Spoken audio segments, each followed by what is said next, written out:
What's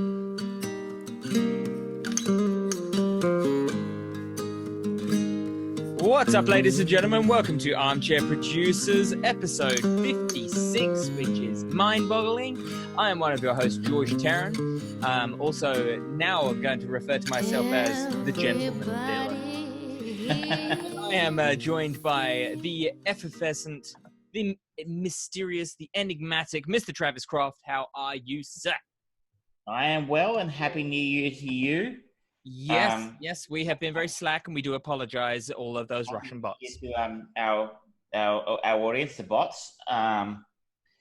It is an election year, so I know they've got a busy year ahead of them. Absolutely, it's all about priorities, and just listening to our podcast is not as important as manipulating world affairs.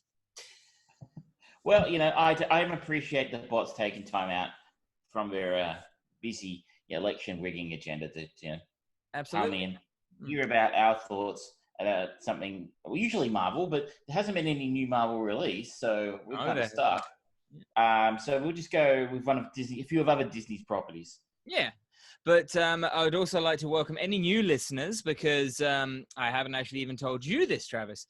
But I am dungeon mastering a new homebrew campaign for some of the tabletop gamers in Mernda, and I'm running this campaign, and I started recording the sessions, and we're posting them up on the podcast forum. It's probably going to be going live either Tuesday nights or Wednesdays. The first half of an episode is up because I got the idea halfway through a session, but it was absolute insanity. So anyone who listened to that and has followed along and listened to this one, welcome. You are all welcome under our umbrella of whatever the fuck we put on our podcast feed. I just like to point out that I've been asking to be invited to one of these things for a while, so Well, it's not just George who's it's not just George who's choosing what you hear and what you don't hear. He's the puppet master behind all of these things. That's why I'm the gentleman villain. Now, let's actually get onto stuff that people give a shit about, shall we? People giving a shit about this show. Give a shit about us. Okay. Can I start with one that it probably is now very stale? Go for it, because we are nothing not stale. Maybe curious to hear what I have to say about it, because you haven't seen it, I don't think. And that is the Rise of Skywalker. I have seen it. I have seen it. Yes. That's right. We talked. I'd just like to point out that I actually tried to go out and for the first time in a very, very long time, record live in the studio with George at, Electric Fried Brain Studios a couple of weeks ago, only to be stopped by a freaking tree on the road. Yeah. It was borderline, so like Roland Emmerich levels of winds and rain and thunder. It was pretty disastrous, and poor Travis got stranded at the King Lake pub. It was horrible. It was ridiculous weather. It was dogs and cats living together, mass hysteria. It was ridiculous. So we did try to bring this to you a couple of weeks ago, but we were cruelly shut down by the weather. But we did talk that night about the Rise of Skywalker. So this came out just before Christmas here in Australia. Yep. And I can think it'll all be summed up by my Facebook status walking home from the cinema. The new Star Wars movie is weak. Yes, absolutely. I'm astounded by the amount of people who like this film. It's like the same time, I think maybe in a way you were, I don't know if you were surprised or not, but like the backlash against The Last Jedi from the Rian Johnson film. And I kind of, it's not what people who listen regularly know. I didn't like that version. I didn't like Rian Johnson's Star Wars film. Then to have them go, okay, people didn't like the Rian Johnson film. We have to undo everything that Rian Johnson did in the first half hour of this film and then do something completely different that ignores everything that happened in the last film. So that makes absolutely no sense. So this is a trilogy that's now been rebooted twice within the same trilogy. Yep. Johnson rebooted from Abrams in the first film, and then Abrams rebooted from Johnson in the last film. Yeah. So I guess it's been done ad nauseum by now. the script's terrible. It's really it moves at a rate of knots. It just flies at warp speed through at least the first half of the film. And stuff's just happening all the time, and you're like, you never get a stop. You never get a moment to actually consider and see why Kylo Ren is so voraciously chasing after using this Sith Wayfinder, which is such a convenient plot tool, and everything else. It's like, okay, the pacing of it is all over the place, and you're just expected to accept that shit has gone on off screen that has had seemingly quite a marked effect on the relationships of these characters. And it's sort of like, wait, I'm sorry, what? Why are they doing that? And it's like, oh, well, did you not watch the little clip that aired in Fortnite 2? I'm like, or you didn't read the comic books. You read the comic books, watch the cartoons. Yeah. You know, like... it's insane for me to think, because I've always been preaching about the homework effect of the MCU and just having so many movies and so many feeding into each other. So like, oh, you're not going to be able to just watch a movie and appreciate it. Star Wars fucked up before the MCU has on that. And it's like, okay, how did they fuck that up? There's literally less canon material out there, and they still fucked it up. And it simply goes back to the fact that there was no plan for this trilogy. No plan. This is the whole the guts of the matter. There's no... Surely, somebody sat down. Maybe it was Abrams, because he was the Kevin Feige character who was kind of maybe overseeing it. At least that was the way I understood it when they brought him in. He was going to direct the first one, and then they were going to get Johnson and Colin Trevorrow to do the next two. But Johnson will be kind of EP, executive producer. So I go back to your wall at your place in Maribyrnong with the post-it notes, writes down on a whiteboard somewhere, this is the story. Yeah. There's this girl, Rey. She meets characters. She meets Kylo Ren. Kylo's the bad guy. He's run by Snoke. Snoke does whatever, so on and so forth throughout the... and then you get the directors in, you get your start, a middle, and an end. Then you get your Rian Johnson. They go, you can do what you want, but here's your framework. Yep. Your story needs to hit these notes. Snoke does this, Kylo does this, Rey does this. This is the story. And within the framework of his story, you can tell other stories, and you can make your kind of film. But get to this ending however you like, but this key point is important. You have to hit that note. However you get there, we're okay with, but this is important. This is how you... It appears, as you said, that either A, didn't happen or didn't exist, or if it did, that they willfully just let Rian Johnson, at least, because Ryan seems the one who seems to have broken the script first, and then Abrams afterwards break that and go do whatever the fuck they wanted, right? Like, it makes... So that's when we lead to the thing where we have a series that has now been rebooted twice within 3 films.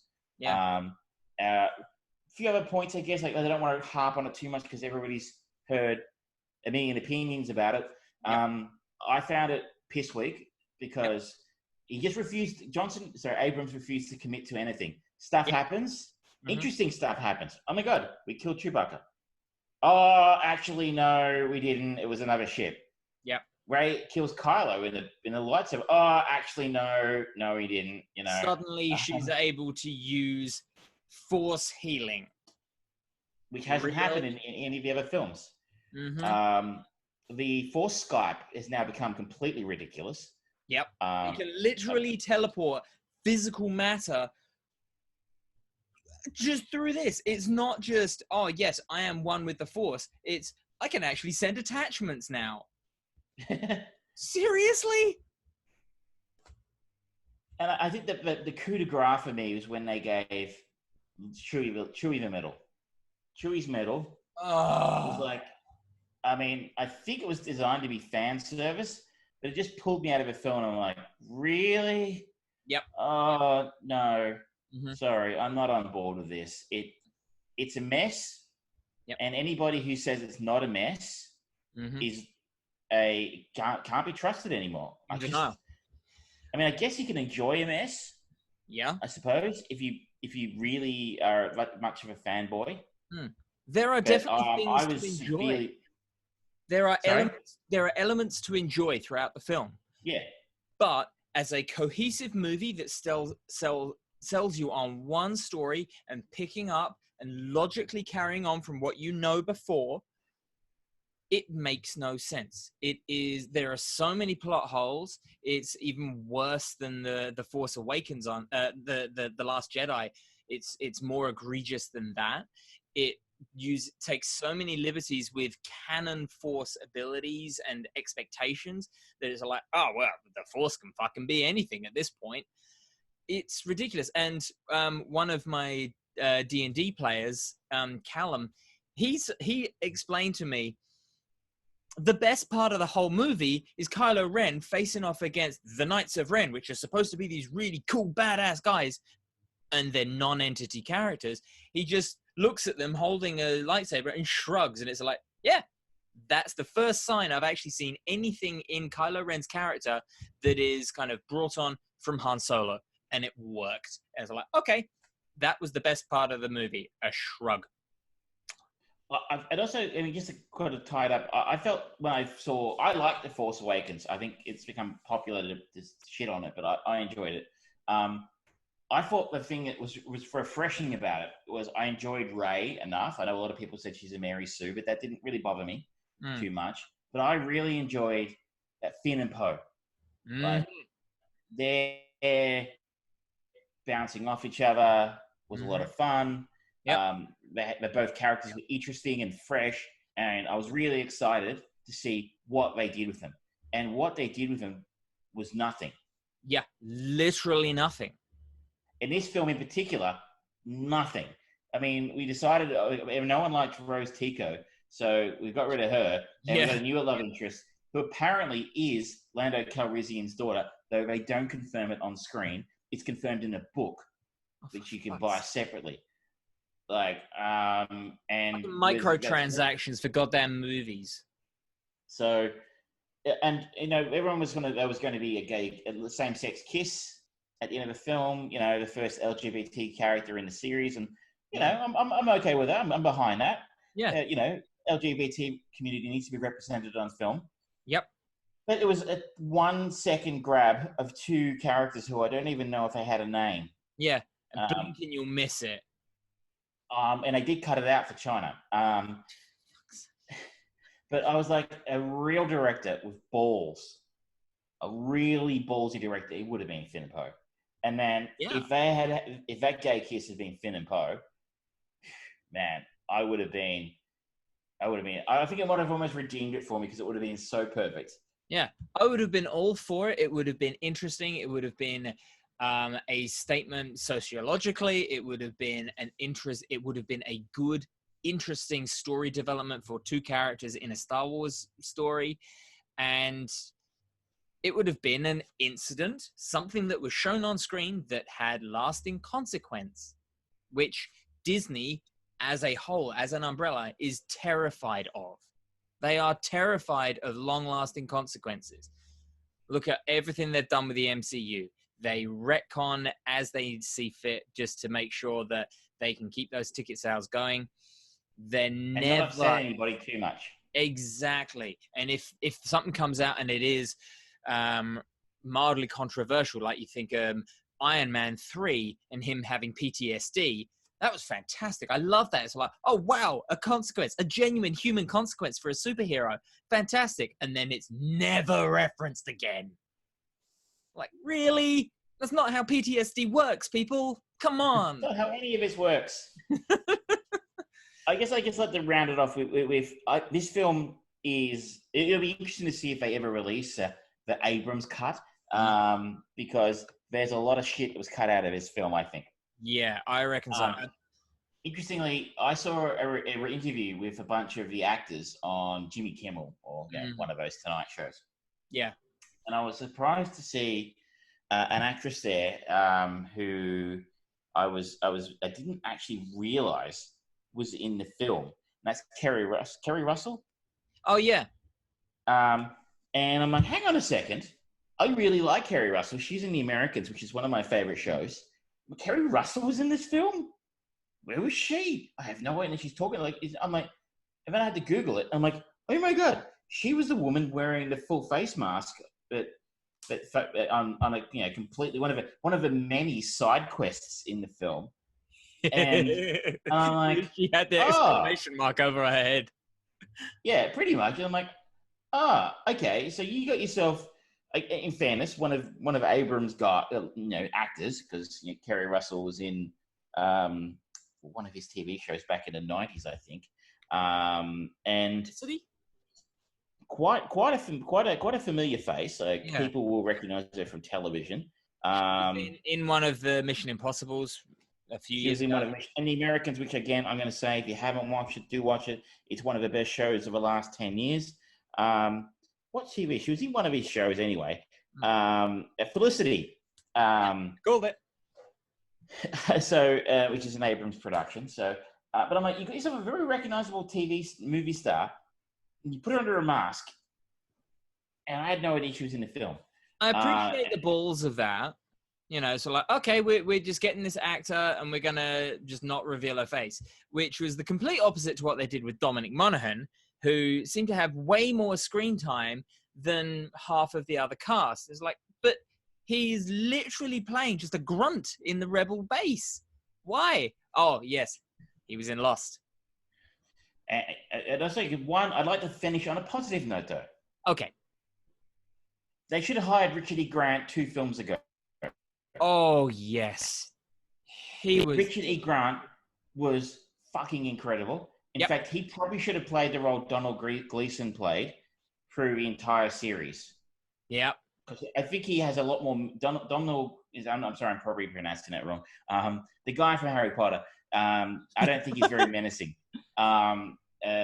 Richard E. Grant, I found he had a definite sense of menace and evil and malevolence about him in this film. Every time he was on screen, my interest level leaped 50%, and I was left desperately wanting to see more of his character. Totally agree.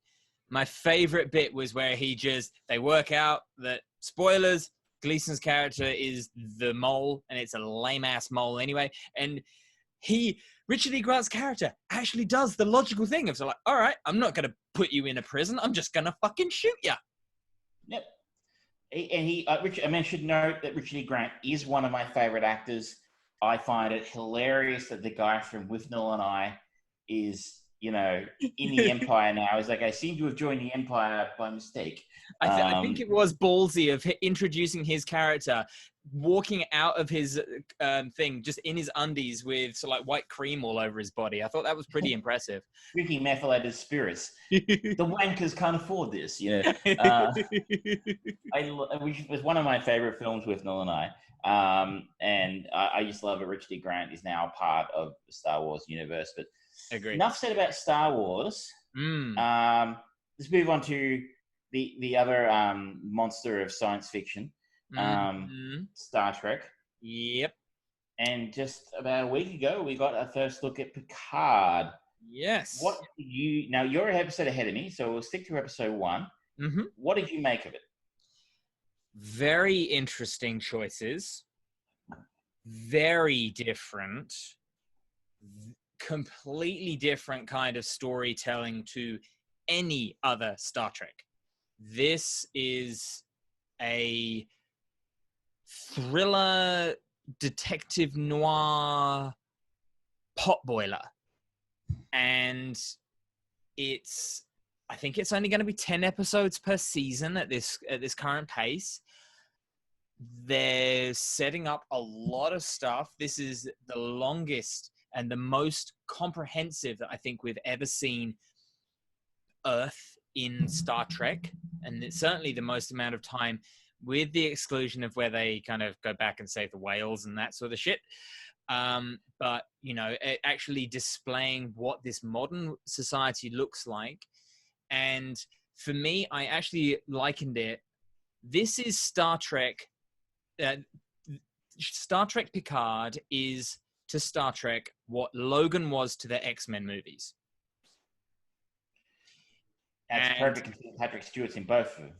Absolutely. but that kind of sense of these characters are not as you necessarily want them or remember them. Time has withered these characters. They're missing steps. They have actual character progression, and I am very interested. I can see why lots of Trekkies that I've seen online just don't like it. Yeah, it's been very controversial, and honestly, I was a little surprised. I watched episode 1, and I'm probably more of a Trekkie than you. I think I'm fair to say. I think so. And I grew up with Star Trek Next Gen. That was my TV series, and I would stay up till like 11 o'clock on a Thursday night to watch it. It was always on half an hour late because it was on after the footy show, a show literally about football, which always ran half an hour over time. And my friends and I would bitch about the fact that they wouldn't cancel the news afterwards, so we'd get to Star Trek and get to bed before midnight. So, you know, the character of Jean-Luc Picard has a place in my heart. I liked the first episode well enough. I felt it was deeply flawed, and I believe this may be due to the fact that I've read that when Amazon purchased the series, they actually cut the episode count.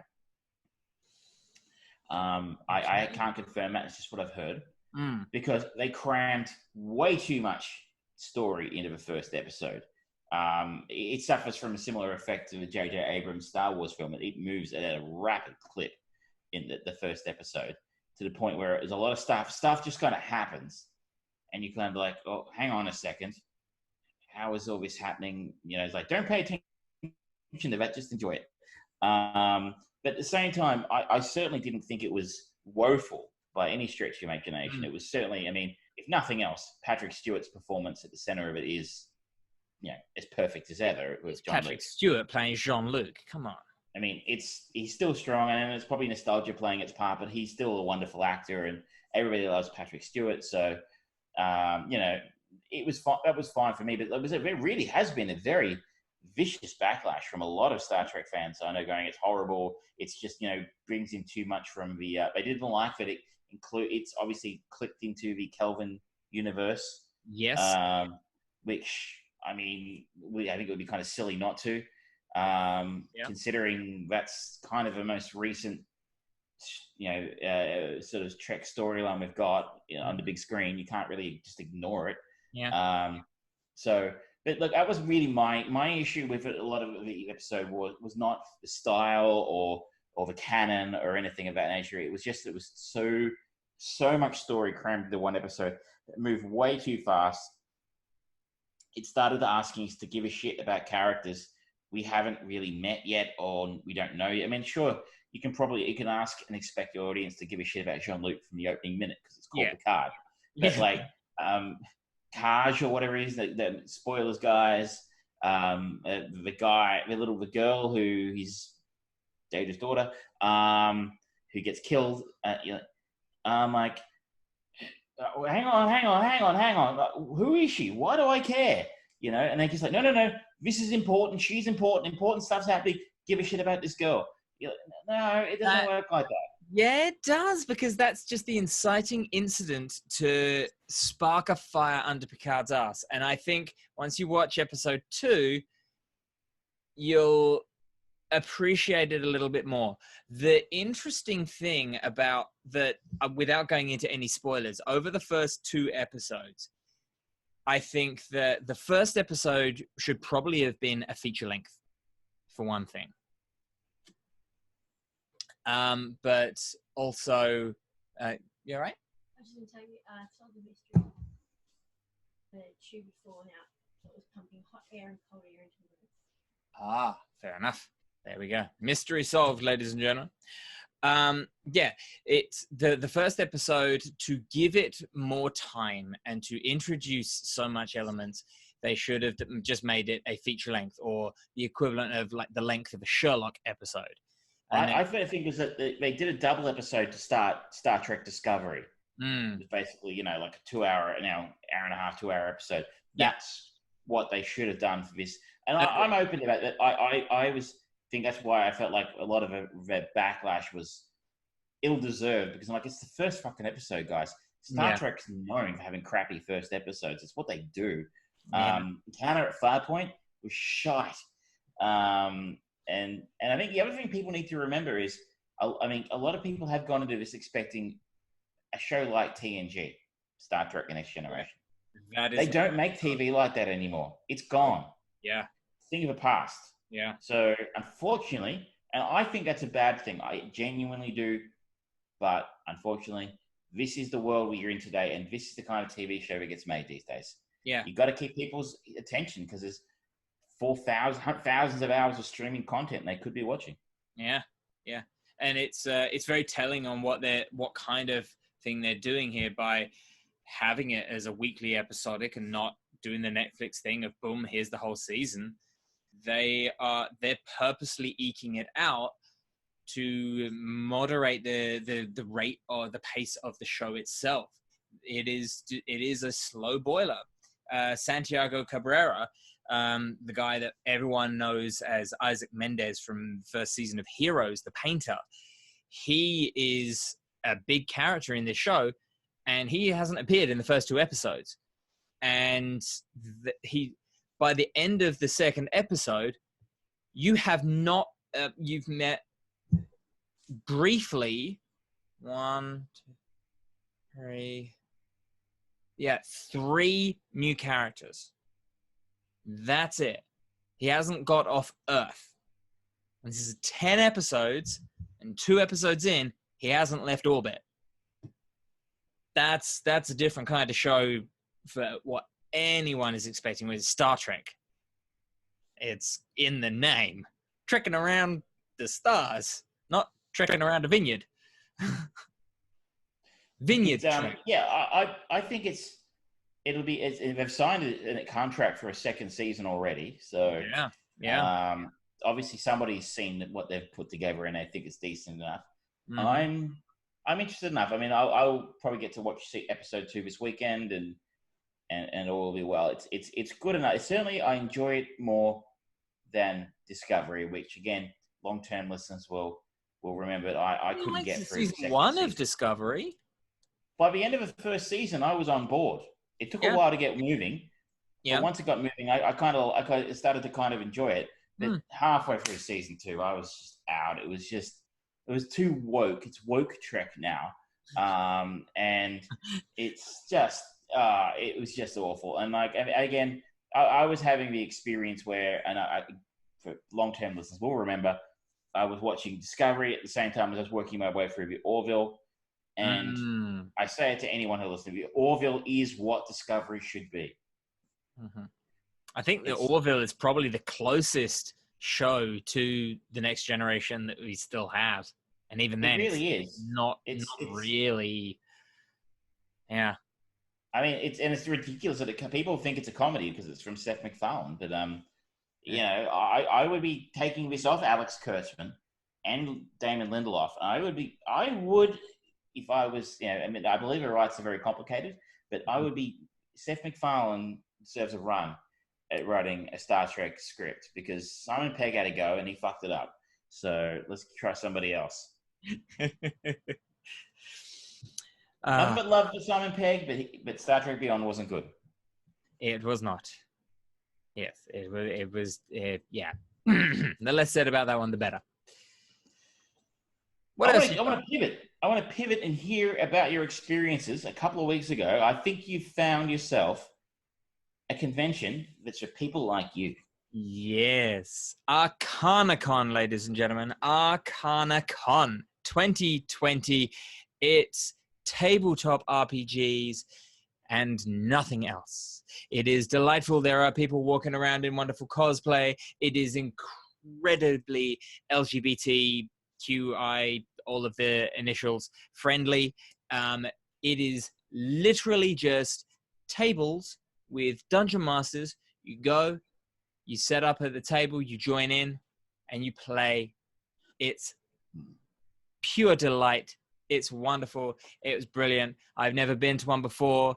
I set up a character very quickly. I joined a table. They were incredibly accommodating to me. And it was so welcoming, so enjoyable. I played 9.5 hours of Dungeons and Dragons in one day.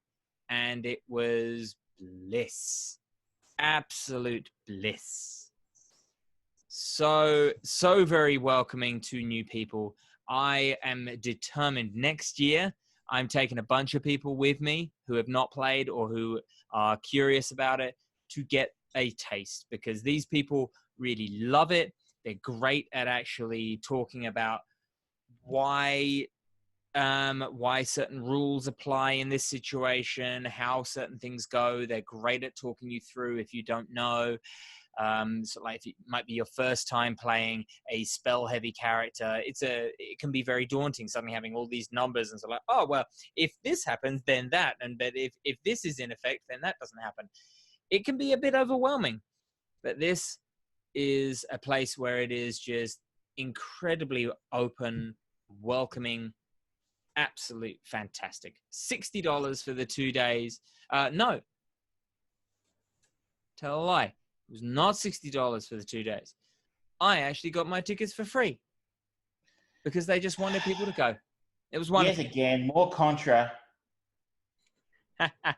Now we know why he's talking it up, people. That's right. I am a shill. For our We have always said that. We've always said we're for sale. But in all seriousness, ladies and gentlemen, Arcanacon is a small con. It is when, like, one of the things that PAX was kind of sold to me on was, it's more of a true Comic-Con, and you know, you've got that really wonderful tabletop RPG element. When I went there, it was an afterthought that was barely serviced. It was horribly maintained, and it was just huge fucking things for massive third parties that were just spending fuck tons of money on advertising, and it was not for me. It's a young person's game, PAX. That's totally fine. This, if you actually want to experience a game to its full capacity, understand it, have people around you that are going to talk to you about why this game is good, and like the community around it, something like Arcanacon is exactly the sort of thing that you want. If you've never been to a Comic-Con before, don't go to one of the big ones because it is terrifying. It's so scary because it's so busy and so loud and so obnoxious. Go to something that's a little bit more specialized and in an area that you're curious about, and you're going to have a much better time, I think. I'd like to note that I was actually in the building at the same time as Arcanacon. Mm-hmm. There was a Louis Theroux spoken word, or I guess it's called spoken word. There's a Louis Theroux event on where he talked about his work and documentary making. And I thought security to get into the building was ridiculous. Like metal detectors, and you couldn't take bottles of water and stuff in. Here I was thinking Louis had pissed somebody off. And now I know it was just the nerds at Arcanacon who were obviously causing all the trouble. That's why the metal detectors were out and about. Absolutely not true, because when I went there, I was barely even asked for a ticket. Either that or I am so unlike. I'm just, anyone looks at me and they're like, yeah, that person couldn't even threaten me if they tried. Maybe it's one of your old Jedi mind tricks. You know, this isn't the bottle of water you're looking for. I never did that once, I promise, honest. I always just have to concur with my co-host on PAX. I went along because I had a ticket once, and it is very overwhelming. It is, yeah. You know, all the big software manufacturers and hardware manufacturers have got massive stalls, very loud music, very, you know, so many people, so much shit going on. I mean, well, I think I might have had a better time than you. Yeah. I still found it very overwhelming, and I think I had a 3-day pass, but I think I only ever I turned up, spent most of the day there on the first day. We came back for one talk on the second day and didn't bother with the third day at all. So it's not. I mean, it's I guess it's for some people, but not for everyone. Yeah, I can absolutely see the appeal for a great many people. It's a great opportunity to get hands-on with some of the biggest computer games that are going to be coming out and all that sort of stuff. But it is a waiting game for those things. You will queue up for hours. especially if it's a Nintendo game. Those lines are ridiculous. And it is definitely something that you wouldn't want to do that on your own. I went on my own and it was not fun because you're standing in the queue and everyone else is in groups and they don't want to talk to the random weird 36-year-old guy who's standing there looking awkward. Whereas Arcanacon is sort of like, I was walking around and someone said, "Hey, are you doing anything right now?" I was like, "Well, not really." So like, "Do you want to play?" And they're like, "Sure, cool." And it's all about bringing new people to the table. It was wonderful, and they had really good speakers and things like that talking about the cosplay element of the community, going on how to make the best armor, how to do all that sort of stuff. They had some of the bigger dungeon or the most well-known dungeon masters in Melbourne there talking about their process, how they plan and set things up. Really informative stuff. Really, really good. And it's not just Dungeons and Dragons. They had like Call of Cthulhu. They had Vampire. They had Critical Role stuff playing. They had, I think there was a Gloomhaven table going. So there's a lot of different options. Really, really, I just had such a ball. Such a ball. That's a ringing endorsement for Arcanacon. Mm-hmm. How was Louis Theroux? Louis was charming and fascinating, and I enjoyed it because I'm a big fan of his documentary films. Mm-hmm. And yeah, it was informative, and it was interesting to hear about how he got his start. I'd forgotten that he got his major start was on a TV show that Michael Moore used to host called TV Nation. Okay. And I used to watch that back in the 90s and stuff.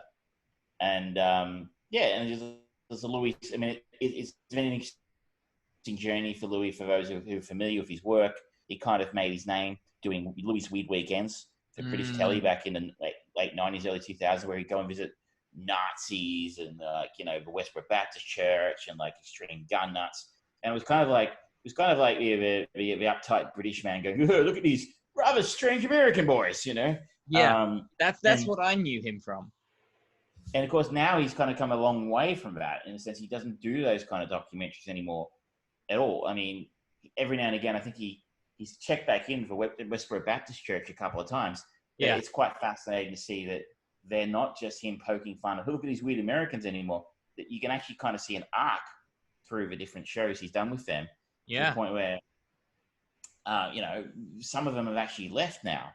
And interviewing their mother, who's a member of the church now, he actually managed to get actual emotional reactions out of him. So he does far more serious stuff now about addiction and, crime in the States in particular. So it's interesting to hear about his journey and sort of how he sort of established his credibility to the point where he could actually make the kind of shit that he makes now. And as you can listen to how he makes it. And, he actually tends to stay in touch with a lot of the people he's spoken with. Probably the highlight for me, though, which I did not expect, was that Megan Phelps Roper was actually there physically and on stage with Louis for a while. If you don't know, Megan Phelps Roper is a former member of the Westboro Baptist Church who left the church a few years ago. But she actually features in a lot of Louis' early documentaries and is indoctrinated as anybody else, because basically her family is the church. Yeah. So they actually have, she's an incredible person to listen to.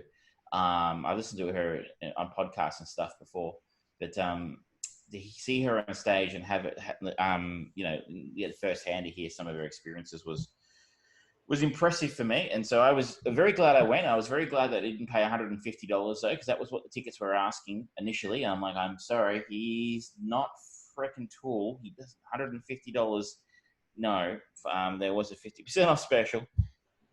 But speaking of Tool, that's coming up for you fairly soon, isn't it? It is coming up next month. Woo! You looking forward to it?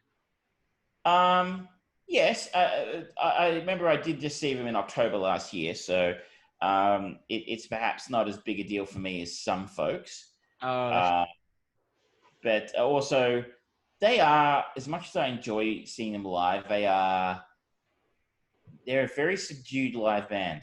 They're not going to be, "Okay, take your t-shirts off, ladies." They're not, Maynard, when I saw him in October, said, "Well, I was there." 3 words to the audience. Yeah. 2 words: "Sakmo," which I think is 1 word, and then "good night." So Truer words were never spoken. It's all about the music for those guys. And I almost feel like they're under sufferance, but it should still be good. Speaking of music, I went and saw Cats last week. Now, this Not is the film. The stage play, yes? Stage play. Okay. And it wasn't awful. But at the same time, I sat there going, because I've never seen it before, who saw this and thought this was going to make a good film? Executives in Hollywood. Yeah, they fucked up. Yeah, they did. They did. But I would like it noted that all of the musicals and theatre pieces that you have gone to see, not one of them have you said that was trash. True. One of them You're a was secret musical fan. one of them was Come From Away, and I had already seen that last year. Yeah. And I had read the book. Mm-hmm. So I was on a safe bet there, but I was a little surprised that I didn't hate Cats as much as I thought it would. But I think maybe part of that was the fact that I saw it at a very small theatre in St Kilda, and it was the Australian Young Broadway Choir. I don't know. Mm-hmm. So these were kids, right? These were literal from like teenagers at best. I think some of them were younger than that. And I was just found myself tripping out a lot of the time through the actual show going, wow, these kids are fucking super talented. Like, I'd suggest the girl who did Memories was probably 16, maybe, I'd guess. Yeah. Hard to tell. But and she fucking nailed it. Like, that's it's a famous song, right? So like everyone knows Memories. Yeah. So pretty easy to fuck that up if people know how it's supposed to go. She smashed it. And I'm like, wow. So that was I think that was maybe part of it for me, was just enjoying watching a bunch of insanely talented young people and going, good luck to them. They're doing really, really well for it. They're actually watching real people actually making performances and putting genuine effort into this live performance would be better than watching a terrible CGI cat prancing around like a dickhead. Who'd have thunk it? Yeah.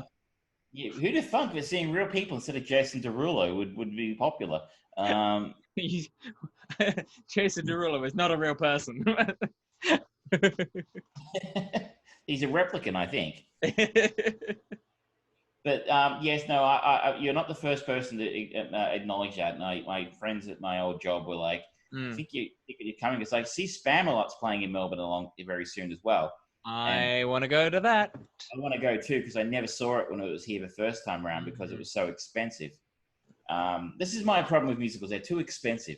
The big ones are too expensive. So this one seems like a smaller production, so it might be a little bit more affordable. But yeah, I'm keen to see. So yes, my anti-musical cred is slipping. It is definitely. I'm not seeing the film unless I'm drunk. Now, sticking on the topic of musicals, have you seen the latest? Because apparently the disaster that was Cats has not deterred Hollywood at all. They are eyeing up Taron Egerton and Scarlett Johansson to star in a remake of Little Shop of Horrors. At least, it's worked on film before. It has, twice, in fact. But I do not see Taron Egerton in... he's just not nerdy enough for what I think of when for me, you say Little Shop of Horrors, I instantly think of Rick Moranis.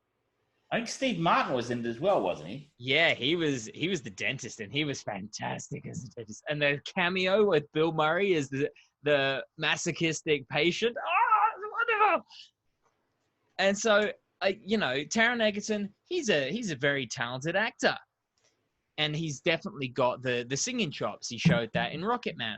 Scarlett Johansson, that's a very different kind of just my expectation of the characters from what I know of the way that it has been portrayed to me before. I've not really seen her in that kind of a role. So I'm curious. I think she's capable. Mm-hmm. I think I saw The Little Shop of Horrors once a very long time ago. I had very little idea of what to expect. But can I continue with Scarlett Johansson topic or Please theme? do. Please do. I saw Jojo Rabbit after I got back from my Christmas break, my tour to the South Pacific. The audiences were small but enthusiastic. Yeah, and you got a few signings going and some photos. It's all warming it up, right? The fact that they didn't know I was coming probably didn't help.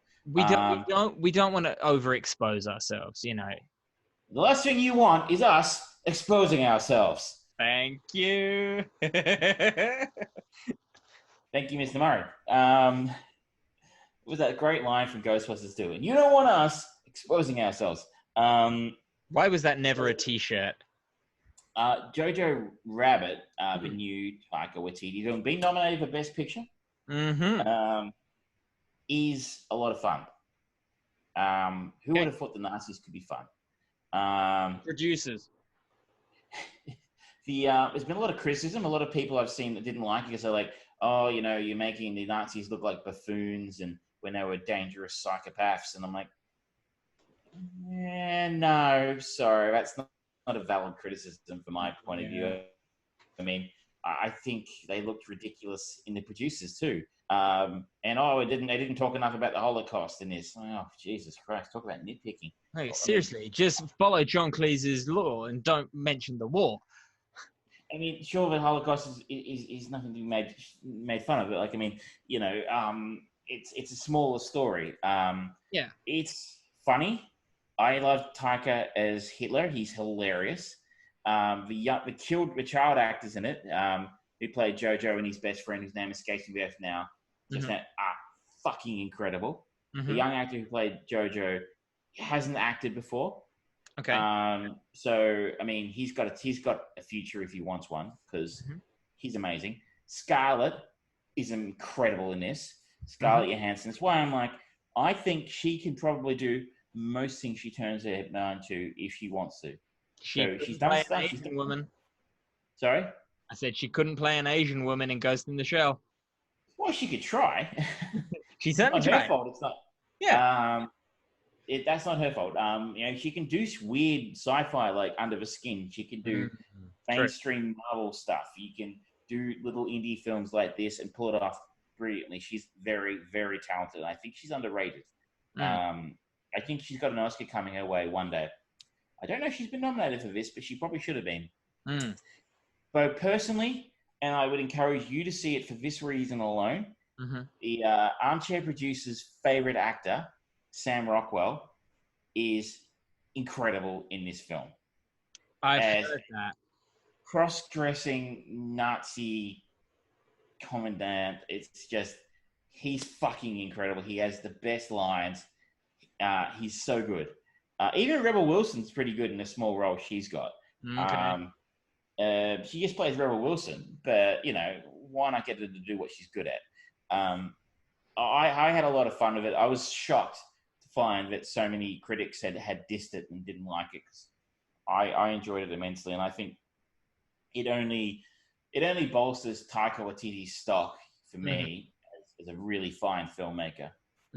It feels like he's kind of doing what I refer to as the Del Toro, where he is doing one film for himself and then a big budget movie and then one film for himself. And, it's like he's snuck this Oscar-nominated movie between doing fucking Thor and Thor 4. And in between, he's also going to be in Suicide Squad too. Yeah, and he did the voice of IG, whichever version model of 88 it was for The Mandalorian. and he's been still been doing the stuff for the TV version of What We Do in the Shadows. He's keeping himself busy. And yeah, I mean, I think he's wonderful. I mean, Mm. he's got a very dry sense of humor that plays well in Australia. Mm. And yeah, he's not afraid to put that. I just, a Polynesian, half Jewish man playing Hitler is just truly wonderful. And I saw an interview with him, and he kind of you can see the point, right? Who is going to make Jojo Rabbit in 2013? Because he's been sitting on this for a while. Who the fuck is Taika Waititi, and why are we making a film about a kid whose imaginary friend is Hitler?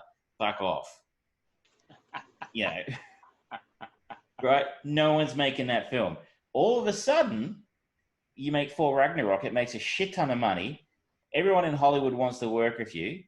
And you roll up and you've got Sam Rockwell, Scarlett Johansson.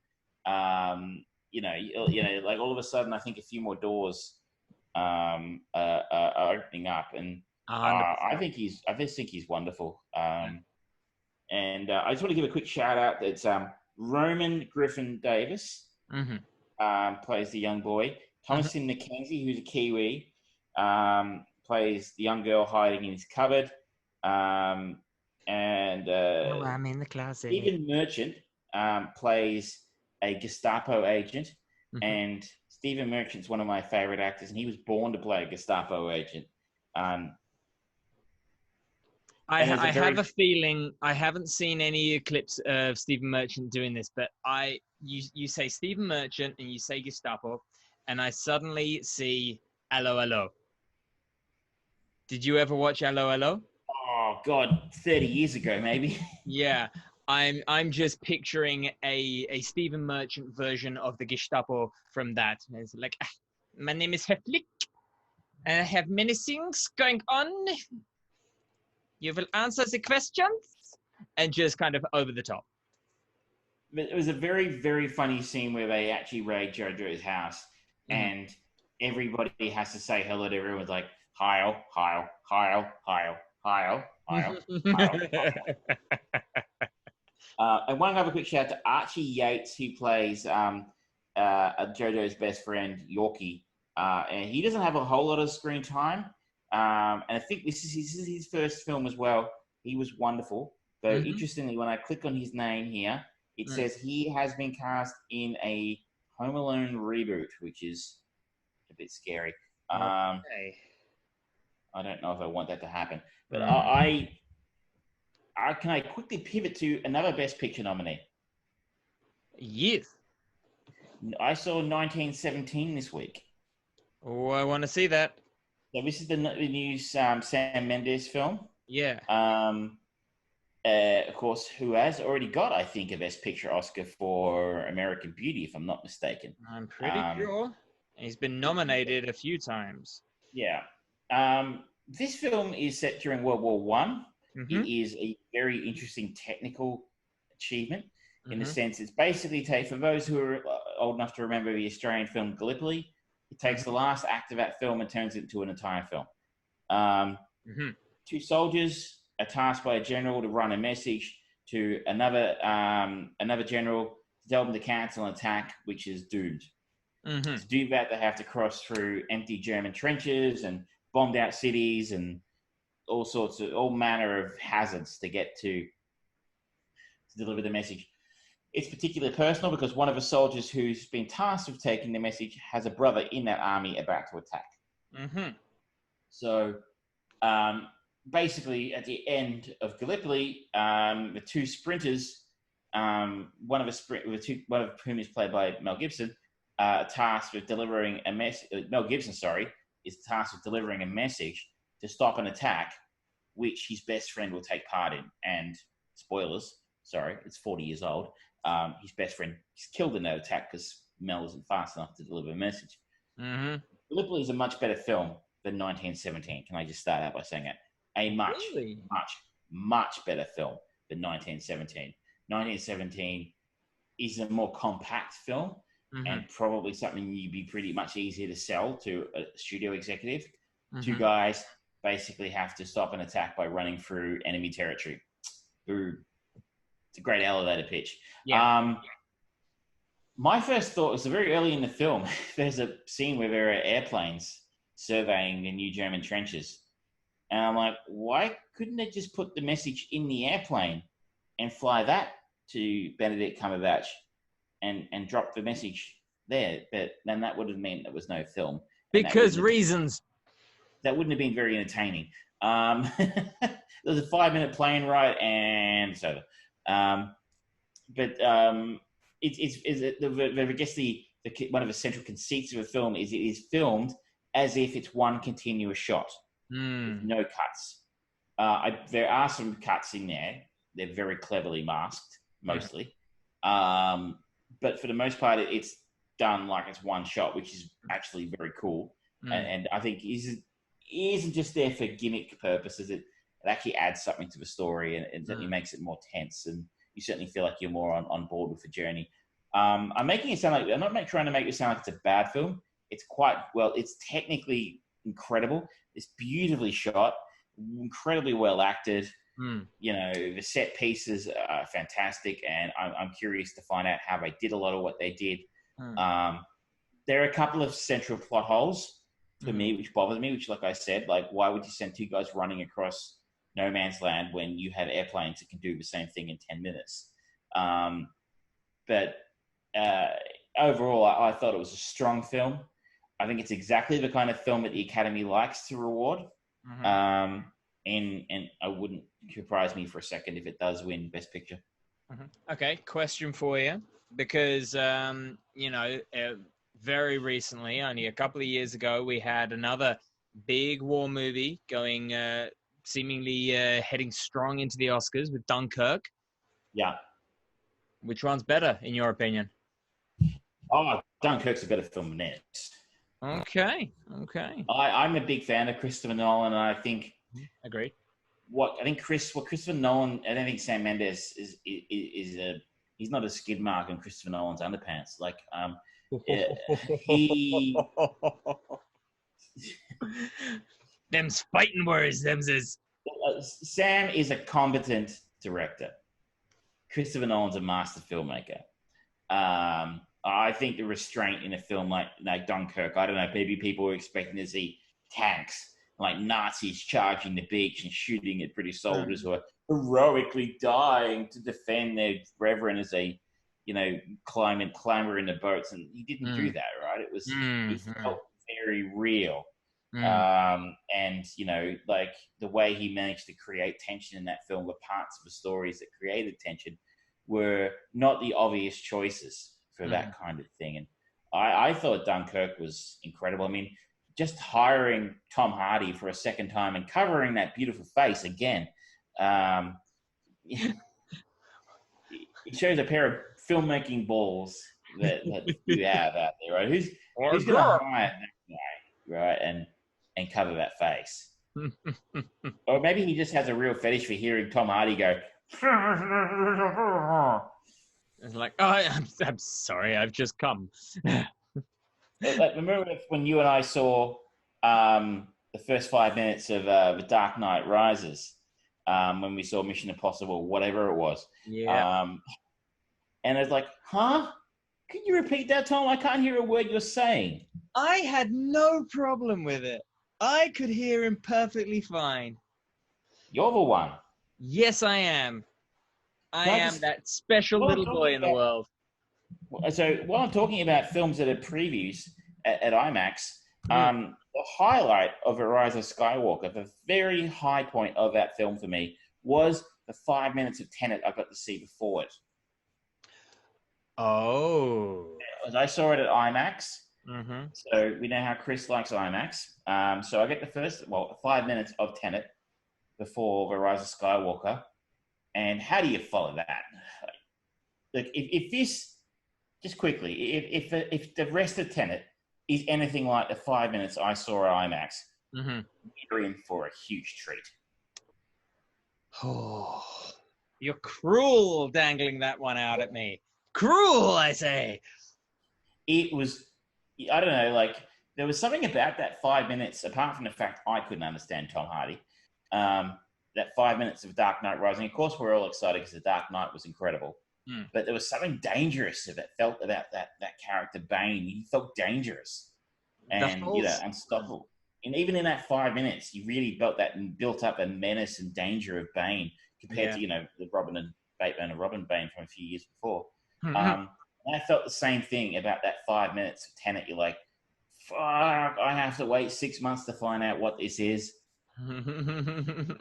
It was super cool. And far away, I have no idea how Disney let that shit go before their film, because it made everything that came after it look like dross. Because they knew, just the same as the Mission Impossible team knew. Chris Nolan gets butts in seats, and that Chris Nolan's name has a definite air of prestige. I didn't even know I was getting it. Well, then throw my argument right out the window. If Star Wars is enough to get butts on seats, you got a problem. Well, but anyway, I just wanted to quickly mention it. Damaged franchise at the moment, but hey. It just popped into my head that I'd seen that, and so I think that's coming out in the Northern Summer, Tenet. So that's probably the film I'm most excited about seeing this year. Yeah. Hang on, I'm just looking at when Tenet is due to come out. I think it's June, July. July 17th, apparently, worldwide. That's one to put in your calendars, guys. It was a spectacular 5 minutes. I assume, like most of his stuff, he shot part of it on IMAX again. I reckon so. Oh, I'm excited for it. Oh, why did you have to mention it? Sorry. I really quickly, the other thing I saw last night was the Willem Dafoe, Robert Pattinson film, The Lighthouse. So, of course, Robert Pattinson is our new Batman. Yeah. He's also in Tenet, right? I'm not sure, actually. It wasn't in the 5 minutes I saw. But I just know it's got Denzel's son in it. Is it John David Washington? Yes. The Lighthouse is a sort of horror film from the maker of The Witch, which came out to much acclaim a few years ago. I think it's probably not fair to call it a horror film. It's kind of a thriller, sort of comedy at times, sort of slightly creepy film at times.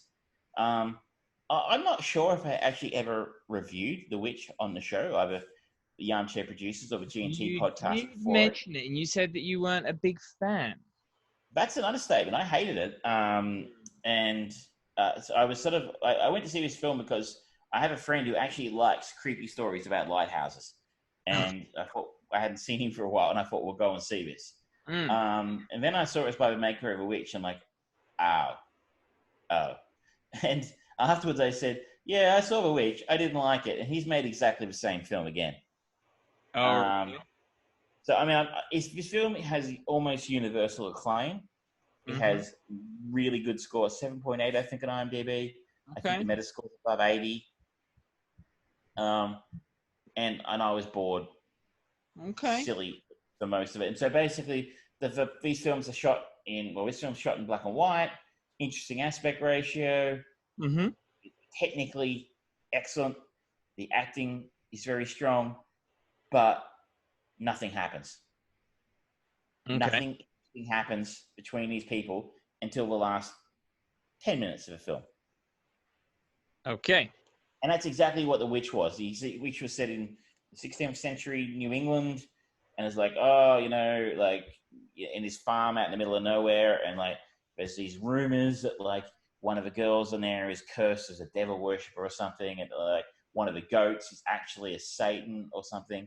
And there's lots of cool looking shots and overacting, and nothing happens until the last 5 minutes of the film when the goat talks to someone and turns out actually the goat was Satan after all. And you're like, okay, could you have done that an hour ago and had some cool shit happen up with that? Like, and this one, you're on an island, they're going nuts, they're going mad. We see Robert Pattinson masturbate a few times. And then some cool shit happens at the end. And you're like, could the cool shit have happened an hour ago? Because I was pretty bored. That's a shame. Well, I'm still going to check it out eventually. But I think you should, because I'm in a minority here. Most people seem to think it's very good. okay. All right. The only real other thing that I watched recently is I finally got around to watching Men in Black International. No, is it as bad as it looks? Not at all, in fact. Men in Black International is it is in the same way that Terminator Dark Fate was actually a fairly strong movie, but with its own flaws, but nothing unforgivable. It's not an inherently bad movie or anything. Men in Black International just misses out on the fact that what's his name? Chris Hemsworth and Tessa Thompson have got relatively good chemistry, but it's not the same fun, entertaining, engaging, enthralling chemistry that Will Smith and Tommy Lee Jones had. And the story plot is so painfully obvious that you just kind of end up just going, okay, just show me funky aliens. Kumail Nanjiani, he voices a little alien called Pawnee, and he's adorable. But the rest of it ticks along perfectly fine. It is a very competent B movie.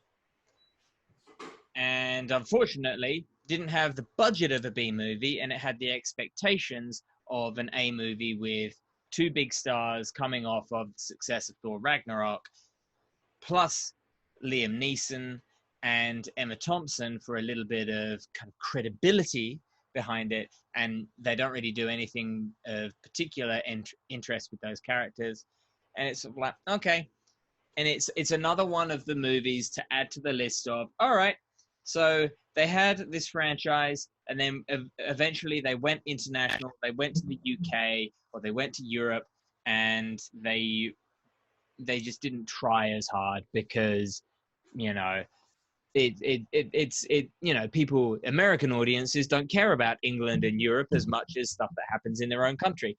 So it just feels lackluster. It's not a bad movie at all. It is perfectly fine to stream. It's on Amazon Prime. It is worth $5 a month as part of that free service. It is not worth the price of admission into cinema. Well, if you pay the $5 for Prime, you get Picard as well. So exactly, and you get Man in the High Castle, which is just phenomenal. And Jack Ryan. Yeah, which is good. You quite like, I think. I did, and I enjoyed that quite a bit. I have yet to start, although the new season is out, of Sex Education on Netflix. I really liked the first season of that. I thought it was very quirky, unusual, and I consumed the first season in like a day and a half, I think. So I'm looking forward to the next season. It'll be interesting to see what they do if they keep the quality up. But yeah, that's more or less it for me. The quick fire reviews. Yeah, just like bang bang, quick fire. I was on a boat for 10 days. I was bored shitless. There were movies. There was a cinema on board. The Kitchen. Melissa McCarthy, Elizababeth Moss, Tiffany Haddish. Based on a DC Comics property about three women whose husbands get locked up, who gangster husbands get locked up, and they have no way to survive while they're in prison. So they take over their husbands' gangster businesses. Had so much promise, so much of a letdown, so much talent on board, such a bad script, lazy filmmaking. Give it a wide berth. All right. The Goldfinch. Oh, yes. Had a very big reputation coming in. The book's based on a Pulitzer Prize. Nah. It looks good. Every bit, wow, this all looks very expensive. Nicole Kidman's very good in it. Finn Wolfhard's in it. The guy who played Baby in Baby Driver's in it, and he's pretty good. But all of it just doesn't really ever come together. And you're like sitting there at the end going, hang on a sec. What was that actually about? And I've got no idea. If you have to ask, then you just don't get it. I've spoken to some people who read the books, and they're like, yeah, no, they fucked that. The Goldfinch, look, it's not the worst film I've ever seen, but if you've read the book, it's a bit of a mess. They didn't quite get it right. And the other one I saw on the boat, which I think is probably relevant for Academy Awards coming on Monday, Judy. All right, yes. Now this is Renee Zellweger. Zellweger, yes? Renee Zellweger will win Best Actress as a result of this film. You can take that to the bank. Pretty standard biopic. Mm-hmm. Didn't know anything about Judy Garland apart from the fact she was in A Wizard of Oz. Mm-hmm. Your flashbacks to filming of Wizard of Oz were interesting. I've researched that apparently a lot of the stories in the film are actually probably true. And she was probably horribly mistreated while she was filming that film. Yeah. Renee Zellweger, again, I don't know a lot about what Judy Garland was like at this point in time in her life, but from what I have seen, Renee Zellweger absolutely nails it. And she gets the character 100% right. She is incredible in this film. Kind of a shame she's missed so many years through, again, she didn't want to be acting, I guess.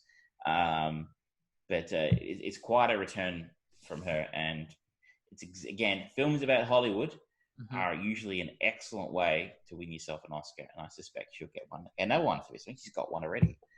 Okay. Yeah. That's a quick fire, bang, bang film reviews. They did have Fast and Furious Presents Hobbs vs. Shaw playing at the pool every night. I was on the boat, pretty much. But funnily enough, I didn't find time to go and see it. I did watch that, and it was a perfectly entertaining spin on the Fast and the Furious franchise. It takes it into even more of, Fast and the Furious was becoming more and more kids just smashing cars together and going, yeah, yeah, yeah. This goes even further. And, there is the now famous quote from Idris Elba in it where he says that he's the Black Superman. He would be fucking awesome as Superman. I'm sorry. Idris Elba, for basically any role, he's just wonderful. Except for cats. We don't utter such things on this podcast more than 3 times. The furry movie. The furry movie that shall not be mentioned. I think it's a fairly stacked show, I'd suggest. It's been 6 weeks or so since we talked last. Yeah. So bit of a bumper show for you, ladies and gentlemen, but we appreciate you for sticking around. Next week we should hopefully be able to get back to a weekly release of episodes, plus the Dungeons and Dragons recordings, which the audio will be much better. It won't be recorded just straight on my laptop. There will actually be a mic. But yeah, we'd love to hear from you. If you get a chance, head on over to Amazon.com or Amazon.co.uk and pick up Vaughn, A Volition Saga by myself, because it's a really good book and I've been getting some reviews back and people are enjoying it. It's got some grammatical errors and some spelling errors in it, which irks me, but people are enjoying it. So get out there, show your support for a starving writer. Please. Please. If he doesn't sell 50 copies, he said he'd come back. But yeah, unless there's anything else, Travis, we will sign off. No, nothing else comes to mind. It was we might focus on some of the more recent Netflixy kind of releases. Mm-hmm. Maybe next week we have an entirely new season of You. Yeah. And have we talked about The Witcher? Sorry. Have we talked about The Witcher? But I haven't watched it. It doesn't really appeal to me. I never played the video game either. I will talk about The Witcher next time because it's okay. Well, that's something to look forward to, people. So we will get onto that next week. Thank you very much, and see you next time. Good night. Good night.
Tell me what's beneath this sleep. There's something else in place, and in the silence those words will keep. Will keep, will keep.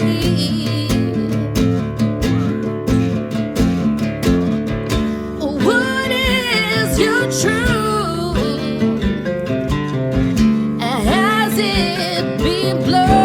By time, as it seeped away from you. What is, what is, what is, what is your truth?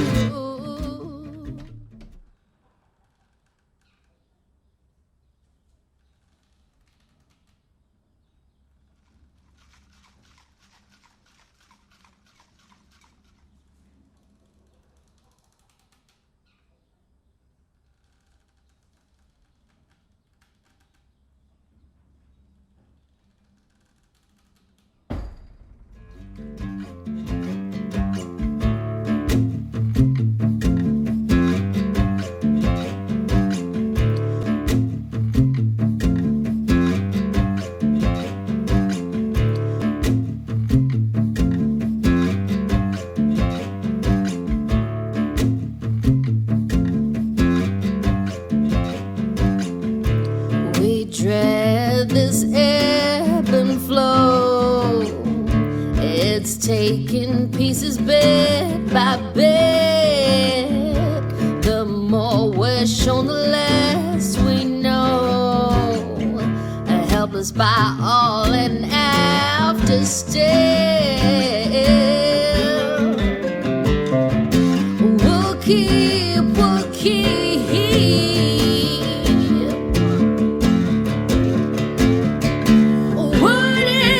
Your truth, has it been blurred by time? Has it seeped away from you?